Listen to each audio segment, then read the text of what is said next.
স্থানীয় সময় বুধবার উত্তর কোরিয়ার একটি সামরিক একাডেমি পরিদর্শন করেন দেশটির সর্বোচ্চ নেতা কিম জং উন।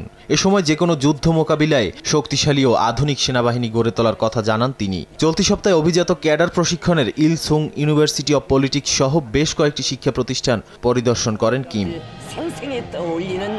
দেশটির রাষ্ট্রীয় গণমাধ্যম জানায়, সম্প্রতি উত্তর কোরিয়ার শিক্ষা খাতে জোর দিয়েছেন কিম জং উন।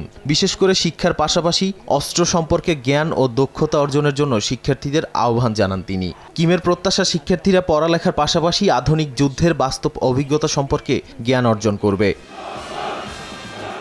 উত্তর কোরিয়ার সামরিক বাহিনীকে শক্তিশালী করার পেছনে রুশ যুদ্ধে আরও সেনা পাঠানোর পরিকল্পনার ইঙ্গিত পাওয়ার দাবি করেছে দক্ষিণ কোরিয়া। এর আগে ইউক্রেনের বিরুদ্ধে যুদ্ধে সহায়তা করতে রাশিয়ার জন্য হাজার হাজার সেনা পাঠিয়েছে কিম সরকার। তাই কিমের এই পরিকল্পনাকে রাশিয়ায় সামরিক ইউনিট ও প্রশিক্ষণের জন্য আরও সেনা পাঠানোর প্রস্তুতি অংশ হতে পারে বলে মনে করছে দক্ষিণ কোরিয়ার গোয়েন্দা সংস্থা।